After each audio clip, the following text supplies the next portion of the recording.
Chapitre 63.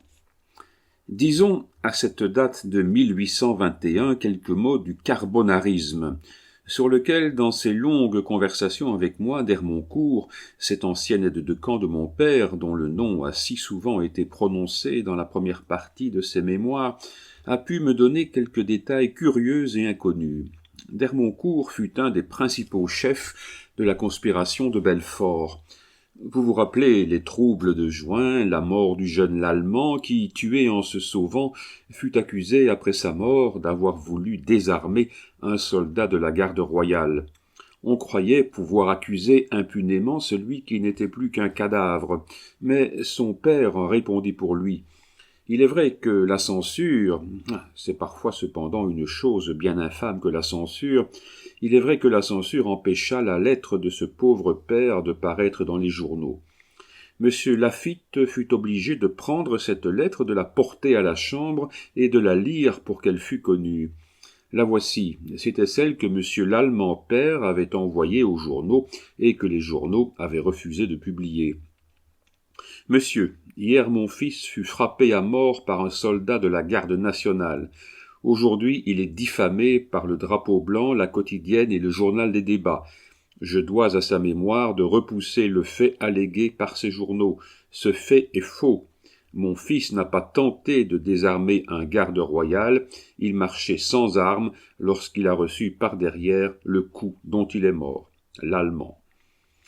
La conspiration militaire du 19 août avait été la suite des troubles de juin. Les principaux membres de la loge des Amis de la Vérité étaient compromis dans cette conspiration. Ils se dispersèrent. Deux de ses affiliés partirent pour l'Italie, c'étaient messieurs Joubert et Dugier. Ils arrivèrent à Naples, au milieu de la Révolution de 1820, où les patriotes furent si misérablement trahis par le vicaire général François. Ils se mêlèrent à cette révolution et furent affiliés au Carbonari italien. Dugier revint à Paris, occupant un grade élevé dans cette société encore inconnue chez nous. Cette institution avait vivement frappé Dugier. Il en avait cru l'établissement possible en France. Il exposa au conseil administratif de la loge des Amis de la Vérité les principes et le but de cette société. Cette exposition produisit une impression profonde sur ceux qui l'écoutaient. Dugier avait rapporté avec lui les règlements de la société italienne, il fut chargé de les traduire. Il accomplit cette tâche, mais le caractère de mysticisme religieux qui faisait la base de ce règlement n'était point applicable en France. On adopta l'institution en la dépouillant de détails qui à cette époque l'eussent rendu impopulaire. Et M. Buchet, ce même homme qui au 15 mai eût pu faire oublier Boissy d'Anglas, et messieurs Blazard et Flottard furent chargés de poser à la charbonnerie française les bases d'une organisation mieux appropriée à l'état d'esprit et de l'opinion. Le 1er mai 1821, trois jeunes gens inconnus alors, trois hommes dont le plus vieux n'avait pas 30 ans, s'assirent pour la première fois au fond d'un des plus pauvres quartiers de la capitale, dans une chambre qui était loin de présenter à son propriétaire même la médiocrité dorée dont parle Horace. Autour d'une table ronde, et là, grave, ou plutôt sombre, car il n'ignorait pas à quelle œuvre terrible il se livrait, et là, dis-je, ils jetèrent les premiers fondements de cette charbonnerie qui changea la France de 1821 et de 1822 en un vaste océan, lequel jeta inopinément ses flammes sur les points les plus opposés, à Belfort, à La Rochelle, à Nantes et à Grenoble. Et, chose étrange, l'œuvre que préparaient ainsi les trois chimistes révolutionnaires n'indiquait aucun but. C'était un code pour les futurs conspirateurs, mais libre à eux de conspirer pour qui ils voudraient, pourvu qu'ils se conformassent au règlement de ce code. Voici quel était le considérant général. Attendu que force n'est pas droit et que les Bourbons ont été ramenés par l'étranger, les charbonniers s'associent pour rendre à la nation française le libre exercice du droit qu'elle a de choisir le gouvernement qui lui convient. Rien n'était défini comme on voit, mais de fait la souveraineté nationale venait d'être décrétée. Et cependant, elle ne devait être proclamée que 37 ans plus tard, pour être, presque aussitôt sa naissance, frappée au cœur. C'est ainsi qu'il arrive de ces beaux aloès qui ne fleurissent que tous les 50 ans et qui dépérissent dès qu'ils ont produit leurs fleurs, fleurs brillantes mais fatales, puisque non seulement elle est stérile, mais encore mortelle. On connaît la division de la charbonnerie en haute vente, vente centrale et vente particulière. Chacune de ces ventes ne pouvait contenir plus de 20 affiliés. On échappait ainsi à l'article du Code pénal qui frappait sur les sociétés composées de plus de 20 personnes. La haute vente fut composée des 7 fondateurs de la charbonnerie. Ces 7 fondateurs étaient Bazard, Dugier, Flottard, Buchet, Carial, Joubert et Limperani. Chaque carbonaro devait avoir chez lui un fusil et 50 cartouches. Il devait sans cesse, à toute heure du jour et de la nuit, se tenir prêt à obéir aux ordres qui lui viendraient des chefs supérieurs. En même temps que s'organisait la charbonnerie et que s'établissait une vente supérieure composée des 7 membres que nous avons nommés, quelque chose du même genre, mais moins actif, moins décidé, moins vivant, se constituait dans la chambre. C'était ce que l'on appela le comité directeur. Le titre indiquait le but. Ce comité directeur se composait du général Lafayette, de Georges Lafayette, son fils, de Manuel, de Dupont de l'Eure, de Corcel père, de Voyer d'Argenson, de Jacques Coechelin, du général Tillard, de messieurs Mérilou et Chevalier. Dans les questions militaires, le comité s'adjoignait les généraux Corbineau et Tarrère. Le comité directeur et la haute vente se mirent en communication. Pendant quelque temps, les réunions n'eurent pour objet que des discussions générales. Les jeunes Carbonari se défiaient des vieux libéraux au moins autant que ceux-ci se défiaient d'eux à leur tour. Les Carbonari accusaient les libéraux de faiblesse et d'hésitation, les libéraux accusaient les Carbonari d'imprudence et de légèreté. Ils eussent dû simplement s'accuser, les uns d'être jeunes, les autres d'être vieux. Aussi les Carbonari avaient-ils organisé toute la conjuration de Belfort sans en dire un mot au comité directeur. Cependant, Bazard était lié avec Lafayette. Il connaissait le général, son ardent désir de popularité.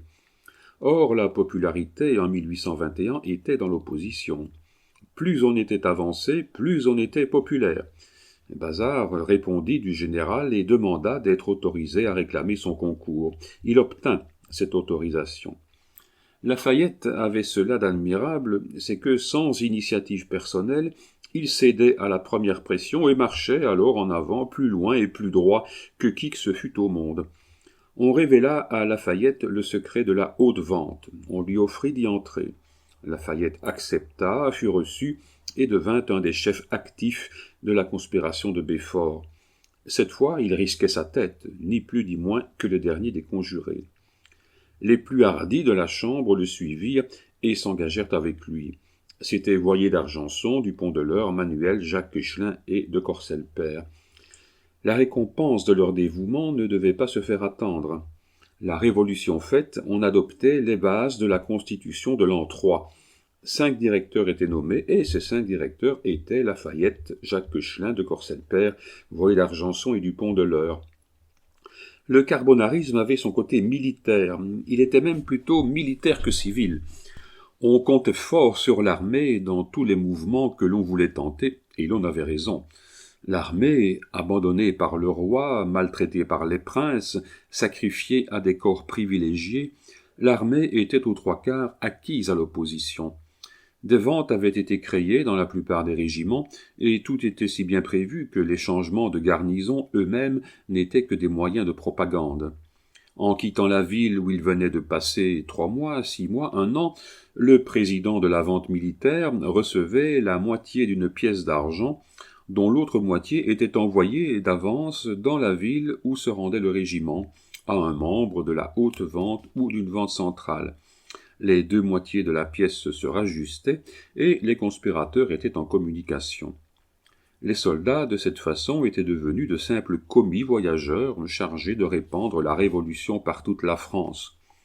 Aussi, voyez, toutes les conspirations qui éclatent sont moitié militaires, moitié civiles.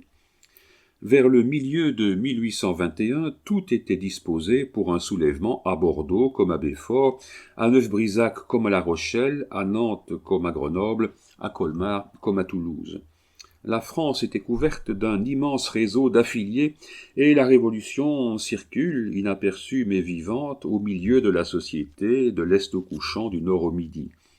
De Paris, c'est-à-dire de la vente supérieure, partent tous les ordres qui vont animer et entretenir la propagande, comme aux pulsations du cœur part du cœur le sang qui vivifie toute la machine humaine. Tout était prêt. On avait reçu l'avis que, grâce à l'influence de 4 jeunes gens déjà compromis dans la conspiration du 19 août, les 29e de ligne, régiment de 3 bataillons, et dont les 3 bataillons tenaient à la fois garnison dans les places de Belfort, de Brisach et de Huningue, étaient acquis à la charbonnerie. Ces 4 jeunes gens étaient le garde du corps Lacombe, le lieutenant Desbordes, les sous-lieutenants Bruc et Pégulu, auquel s'était adjoint un avocat nommé Petit-Jean et un officier à demi-solde nommé Roussillon. En outre, d'Hermoncourt, qui avait été mis à la demi-solde et qui demeurait au bourg de Wiedensollen, distant d'une lieue de Neubrisach, s'était engagé à entraîner dans l'insurrection le régiment de chasseurs à cheval caserné à Colmar. Voilà pour le côté militaire.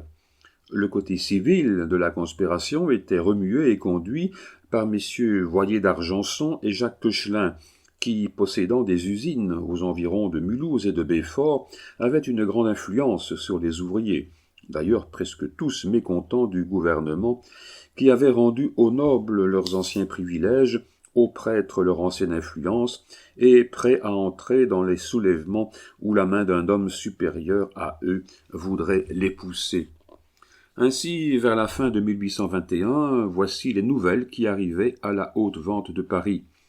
À Huningue, à Neuf-Brisach et à Belfort, on avait le 29e de ligne, dont répondaient les lieutenants Carrel de Gromety et Levasseur. À Colmar, on avait les chasseurs, dont répondait d'Hermoncourt. À Strasbourg, on avait un foyer dans les 2 régiments d'artillerie et dans le bataillon des pontonniers. À Metz, dans un régiment du génie et surtout dans l'école d'application. Enfin, à Épinal, dans un régiment de cuirassiers. De leur côté, messieurs Koechlin et Voyer d'Argenson répondaient d'un soulèvement non seulement à Mulhouse, mais encore sur toute la ligne du Rhin, où des ventes particulières étaient établies et présentaient un total de plus de 10 000 affiliés, parmi les militaires en retraite, les bourgeois, les douaniers, les forestiers, tous hommes décidés d'ailleurs et prêts à payer de leur personne. Vers ce temps, ma pauvre mère, en faisant tous ses calculs, nous trouva si pauvres que, se rappelant notre ami d'Hermoncourt et songeant qu'il avait peut-être conservé quelques relations dans le gouvernement, elle se décida à lui écrire pour le prier de faire des demandes à l'endroit de cette solde arriérée de 28 500 francs due à mon père sur les années 7 et 8 de la République. La lettre arriva à d'Hermoncourt vers le 20 ou 22 décembre, c'est-à-dire 8 jours avant celui où la conspiration devait éclater. Il répondit poste pour poste, et le 28 décembre nous reçûmes de lui la lettre suivante. « Ma bonne Madame Dumas, quel diable d'idée vous est donc poussé que je pouvais avoir conservé quelques relations avec ce tas de gueux qui manipule nos affaires en ce moment-ci ? Non, grand Dieu, je suis en demi-solde, et je ne suis pour rien, ni par le sabre, ni par la plume, dans tout ce qui se passe. Par conséquent, ma chère dame, ne comptez sur moi que pour ce qui dépend de moi, c'est-à-dire pour ce qui dépend d'un pauvre R qui touche pour prix de 40 ans de service 3 ou 4 misérables 1000 francs par an. Mais comptez sur le bon Dieu qui, s'il regarde ce qui se passe d'ici-bas, doit être fort en colère de voir la façon dont marchent les choses. Et comme de 2 choses l'une, ou il n'y a pas de bon Dieu, ou cela ne peut pas durer ainsi, et que je sais, vous croyez au bon Dieu, fiez-vous à lui. Un jour ou l'autre, les choses changeront. Demandez à votre fils, qui doit être un grand garçon maintenant, et il vous dira qu'il y a quelque part, dans un auteur latin nommé Horace, je crois, qu'après la pluie vient le beau temps. Gardez donc votre parapluie encore ouvert pendant quelques jours, et si le beau temps vient, fermez-le et comptez sur moi. Ayez bon espoir, Sans l'espoir qui reste au fond de leur cœur, tous les honnêtes gens n'auraient plus qu'à se brûler la cervelle. Baron d'Hermoncourt. La lettre disait peu de choses, et cependant elle disait beaucoup. Ma mère comprit qu'il se tramait quelque chose et que d'Hermoncourt était du complot. Le surlendemain du jour où nous avions reçu cette lettre, voici ce qui se passait à Belfort. Suivant le plan des conjurés, le signal partait à la fois de Neuf-Brisach et de Belfort. À la même heure et le même jour, ou plutôt la même nuit, les deux places prenaient les armes et arboraient le drapeau tricolore. Le soulèvement devait avoir lieu dans la nuit du 29 au 30 décembre. Le gouvernement provisoire serait proclamé à Belfort et ensuite à Colmar. Ce gouvernement, nous l'avons déjà dit, se composait de Jacques Coechelin, du général Lafayette et de Voyer d'Argenson. 25 ou 30 carbonari parisiens avaient reçu l'ordre de partir pour Belfort. Ils s'étaient mis en route sans hésiter et devaient arriver le 28 dans la journée. Le 28, au moment où Joubert, qui les a précédés à Belfort, se dispose à sortir de la ville pour aller au-devant d'eux, il rencontre M. Jacques Coechelin. M. Coechelin le cherchait pour lui apprendre une singulière nouvelle. C'est que M. Voyer d'Argenson, qui devait former avec lui et le général Lafayette le triumvirat révolutionnaire, est bienvenu, mais s'est enfermé dans ses usines de la vallée, derrière Masevaux, que là, il ne veut recevoir personne et garde pour lui les instructions qu'il apportait. « Eh bien, mais que faire » demande Joubert. « Écoutez, dit M. Coechelin, moi je vais à Masevaux, je me charge d'Argenson, je tirerai pied ou aile, mais tâchez, vous, par un moyen quelconque, de presser l'arrivée de Lafayette. » Sur ce, les deux conjurés se quittent. L'un, M. Coechelin, court, comme il l'a dit, à Masevaux, petit village hors de route, à 7 lieues à peu près de Belfort et à égale distance de Colmar. L'autre, Joubert, court jusqu'à Lure, petite ville située sur la route de Paris à une vingtaine de lieues de Belfort. Là, il arrête une calèche dans laquelle il reconnaît deux figures amies. Ce sont celles de deux frères, de deux grands artistes, de deux vrais patriotes, Henri et Harry Schaeffer. Et avec eux est M. de Courcelles-Fils. En deux mots, Joubert les met au courant de ce qui se passe. Harry Schaeffer, ami intime du général Lafayette, rebroussera chemin et ira le chercher à son château de Lagrange. Les autres reviendront à Belfort avec Joubert et annonceront que le mouvement est retardé. En effet, les journées du 29 et du 30 se passent à attendre inutilement. Dans la nuit du 29 au 30, le général d'Hermoncourt s'impatiente. À 10 heures du matin, il envoie à Mulhouse un sous-chef d'atelier de M. Coechelin nommé Rusconi, ancien officier de l'armée d'Italie, et qui a suivi l'empereur à l'île d'Elbe. On saura sans doute quelque chose par M. Coechelin. Rusconi part à 10 heures du matin, fait par une pluie battante 9 fortes lieues de pays, et arrive à 10 heures du soir chez M. Coechelin, qu'il trouve en grande soirée avec 10 de ses amis. Il le prend à part et s'informe auprès de lui où en est la conspiration. M. d'Argenson ne veut pas bouger, on n'a pas encore de nouvelles de Lafayette. On croit que c'est Manuel qui l'a retenu. En attendant que le général d'Hermoncourt se tienne tranquille, on lui fera dire à quelle heure il doit se déclarer. Mais, demande le messager, pour qui se déclarera-t-il ? Ah, voilà l'embarras, répond M. Coechelin.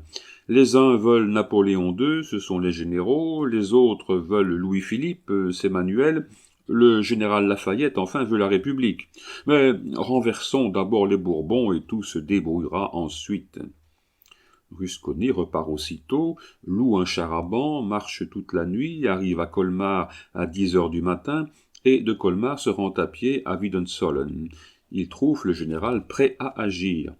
Rien ne s'était fait pendant son absence. Voici ce qui se passait.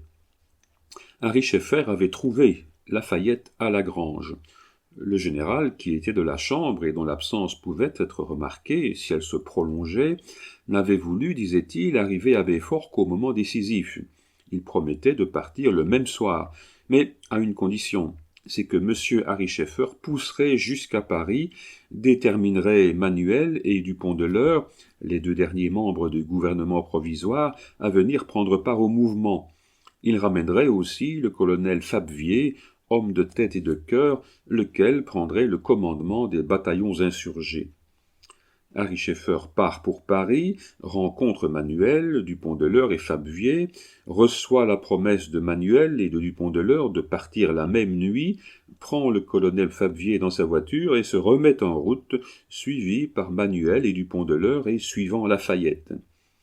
Pendant que cette file de voitures qui apporte au grand galop la Révolution brûle la route de Paris, tandis que M. Jacques Échelin, précédé de Joubert et de Carrel, se rend à Belfort, tandis que le colonel Paliès, qui ignore l'arrivée de Fabvier, se prépare à prendre le commandement des troupes, tandis que d'Hermoncourt, son cheval scellé, attend le signal, le sous-lieutenant Manoury, un des principaux affiliés, échange son tour de garde avec un de ses camarades et s'installe à la porte principale de la ville, en même temps que les autres initiés préviennent leurs amis que le moment est arrivé et que, selon toute probabilité, le soulèvement aura lieu dans la nuit du 1er janvier 1822.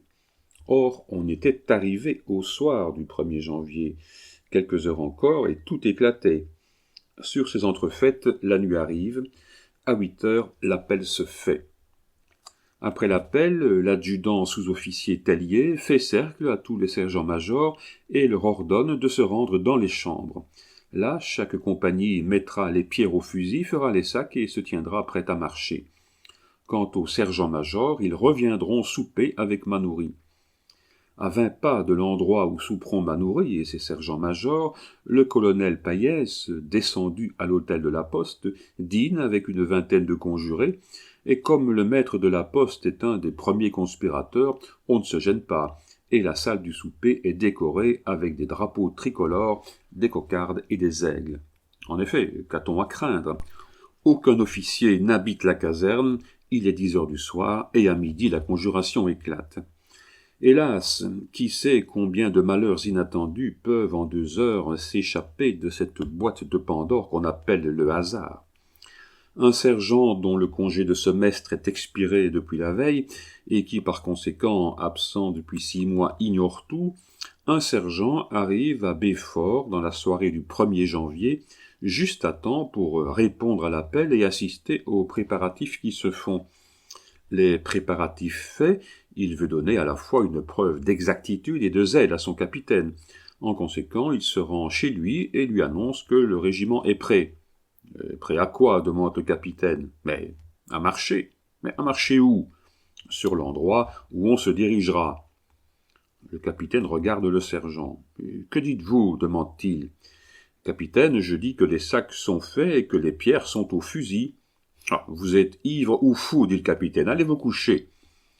Le sergent va se retirer en effet, quand un autre officier l'arrête, l'interroge avec plus de détails, et acquiert, avec la précision des réponses du sous-officier, la conviction que le fait est vrai. Comment un pareil ordre a-t-il été donné sans que les 2 capitaines en aient été instruits? Par qui l'ordre a-t-il été donné? Par le lieutenant-colonel, sans doute. Sans doute, répète machinalement le sergent. Les 2 capitaines se lèvent et se rendent chez le lieutenant-colonel. Le lieutenant-colonel est à la fois aussi surpris et aussi ignorant qu'eux. L'ordre vient probablement de M. Toustain, lieutenant du roi et commandant d'armes de la place de Belfort. Tous 3 vont chez M. Toustain. Celui-ci ne comprend rien au rapport qu'on lui fait. Tout à coup, une idée l'éclaire. Il y a un complot. Les 2 capitaines se rendront à l'instant aux casernes pour faire défaire les sacs, ôter les pierres au fusil et consigner les soldats. Pendant ce temps, le lieutenant du roi visitera les postes. Les 2 officiers se rendent en toute hâte aux casernes et M. Toustain commence son inspection. Un des premiers postes qu'il visite est la porte gardée par Manoury. En s'en approchant, il aperçoit sous la voûte, à la lueur de la lanterne qui l'éclaire, un groupe de 4 personnes. Ce groupe lui paraît suspect. Il l'aborde. Ce sont 4 jeunes gens habillés en bourgeois. Le lieutenant du roi les interroge. « Qui êtes-vous, messieurs » leur demande-t-il. « Des bourgeois des environs, mon commandant. »« Comment vous appelez-vous » Soit insouciance, soit surprise, soit qu'ils ne voulussent pas mentir, les 4 gens disent leur nom. C'est Desbordes, Bruck, Pégulu et Lacombe. On se rappelle que tous quatre avaient été de la conspiration du 19 août. Leurs noms, répétés par les journaux, sont parfaitement connus du lieutenant du roi. Il appelle le chef du poste, Manoury, lui ordonne d'arrêter les 4 jeunes gens, les remet à sa garde, prend 5 hommes et sort avec eux pour éclairer l'entrée des faubourgs. À peine le lieutenant du roi a-t-il fait 100 pas qu'il aperçoit en effet 25 ou 30 personnes qui paraissent fuir. Plusieurs de ces personnes sont en uniforme. Parmi elles, il reconnaît un officier du 29e. Monsieur Toustain marche sur lui et tend la main pour le saisir au collet, mais cet officier lui lâche à bout portant un coup de fusil en pleine poitrine, et si bien en pleine poitrine que la balle frappe juste sur la croix de Saint-Louis, qu'elle brise mais qu'elle aplatit. Néanmoins, le choc est tel que le lieutenant du roi tombe à la renverse. Mais presque aussitôt il se relève, et comme avec ses 5 hommes il ne peut rien faire contre 30, il rentre dans la ville et s'arrête au corps de garde pour y prendre Bruck, Lacombe, Desbordes et Pégulu. Mais tous 4 ont disparu. Manoury, un des officiers, leur a rendu la liberté et a disparu avec eux. Le lieutenant du roi marche droit à la caserne, se met à la tête du bataillon, le conduit sur la place et envoie sa compagnie de grenadiers pour garder la porte de France et arrêter quiconque essaierait d'entrer ou de sortir. Au reste, il est déjà trop tard et tous les conjurés sont hors de la ville. En quittant ces 2 chefs, le sous-officier qui a tout dénoncé rencontre l'adjudant Tellier, le même, on se le rappelle, qui a donné l'ordre de faire les sacs et de mettre les pierres au fusil. Il lui rapporte ce qui vient de se passer et la démarche qu'il a faite. Tellier comprend que tout est perdu. Il court à l'hôtel de la Poste, ouvre la porte et au milieu du souper jette ces mots terribles « Tout est découvert ». 2 officiers, Peunier et Bonillon, doutent encore. Ils offrent de se rendre à la caserne et s'y rendent en effet. 10 minutes après, ils reviennent courant. La nouvelle est vraie, on n'a que le temps de fuir. On fuit. Voilà comment le lieutenant du roi a rencontré, hors de la porte de France, Peunier et ses camarades, car c'est Peunier qui l'a voulu arrêter et qui a tiré le coup de pistolet dont la balle s'est aplatie sur la croix de Saint-Louis. À peine Paillasse et ses convives ont-ils quitté l'hôtel que Carrel et Joubert y arrivent. Ils viennent à leur tour annoncer que la conspiration est découverte. Ils ne trouvent plus dans la salle à manger que Guimard et Henri Scheffer, prêts à la quitter eux-mêmes. Mais ils ne sont pas du pays et ne savent où aller. Guinard, Henri Scheffer et Joubert montent en voiture et prennent la route de Mulhouse. Monsieur de Courcelles-Fils et Bazard sont partis à la rencontre de Lafayette et lui feront rebrousser chemin. Près de Mulhouse, Carrel quitte ses 3 compagnons, prend un cheval et revient vers Neuf-Brisach où est son bataillon. À la porte de Colmar, il rencontre sur sa route Rusconi, le même qui la veille a été à Mulhouse. Le général d'Hermoncourt attendait toujours, et avait placé Rusconi en faction pour lui apporter des nouvelles. Rusconi reconnaît Carrel et apprend de lui que tout est découvert et que les conjurés sont en fuite. « Mais où allez-vous » lui demande Rusconi. « Ma foi, je vais à Neuf-Brisach reprendre mon service. »« Ce n'est pas prudent, ce me semble. »« Ah, j'aurai l'oreille au guet, et à la première alerte, je décampe. Avez-vous de l'argent ? J'ai 500 louis destinés à l'affaire. Prenez-en 50.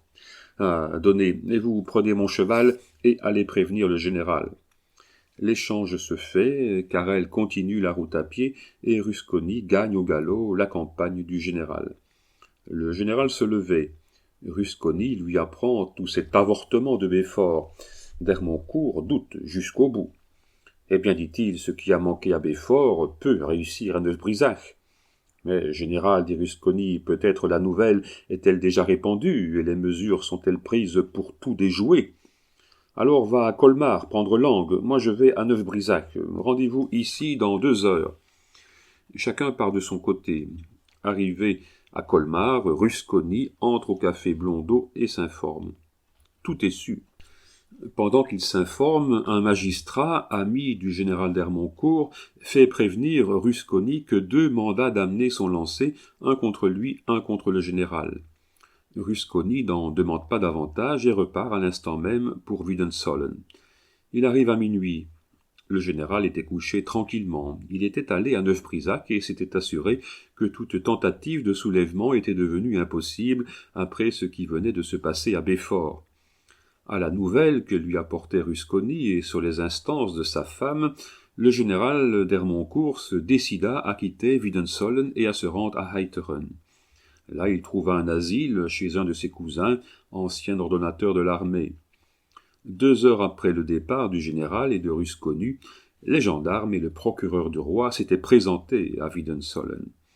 Le général fut prévenu de cet incident par le jardinier. La baronne d'Hermoncourt faisait supplier son mari de fuir sans perdre un instant. Il s'agissait de traverser le Rhin. On décida que le lendemain on simulerait une partie de chasse dans les îles situées en face de Geiswasser. Geiswasser est un petit village situé de ce côté-ci du Rhin et habité par des pêcheurs et des douaniers. Le prétexte était d'autant meilleur que les îles sont fort giboyeuses et que le général d'Hermoncourt avait, avec messieurs Koechlin de Mulhouse, loué une partie de ces îles pour la chasse. On partit avant le jour avec chiens et fusils. Pendant la nuit, on avait fait prévenir les bateliers, on les trouva donc prêts. Vers 9 heures du matin, par un brouillard qui empêchait qu'on ne vît à 10 pas de distance, on descendit dans les barques et l'on ordonna aux bateliers de gagner le milieu du fleuve. On aborda sur une de ces îles. Seulement Rusconi et d'Hermoncourt restèrent dans la barque, tandis que ceux qui n'avaient rien à craindre faisaient semblant de se mettre en chasse. « Maintenant, mes amis, dit le général au batelier, j'ai affaire de l'autre côté du Rhin. Il faut que vous ayez l'obligeance de m'y conduire. » Les bateliers se regardèrent en riant. « Volontiers, général, dirent-ils. » Un quart d'heure après, Rusconi et d'Hermoncourt étaient dans le Brisgave. En mettant le pied sur les terres du grand-duc de Bade, d'Hermoncourt tira de sa poche une pincée de louis et la donna au batelier. « Merci, général, dirent les bateliers, mais en vérité, il n'y avait pas besoin de cela.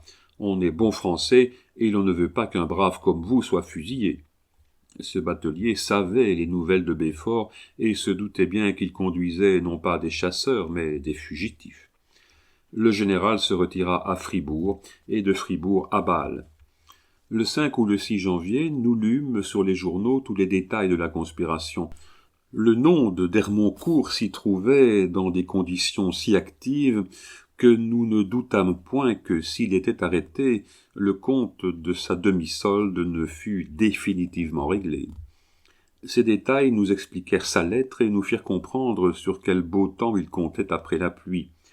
Au lieu de remonter au beau fixe, le baromètre était descendu pour nous à la tempête. Ma pauvre mère fut donc forcée de laisser son parapluie ouvert, comme le lui disait d'Hermoncourt. Seulement le parapluie était tellement délabré qu'il ne pouvait plus nous garantir de l'averse. Ce qui signifie, en abandonnant la parabole, que nous étions arrivés au bout de nos ressources. Il est vrai qu'il me restait l'espoir. Quel espoir ? Je vais vous le dire.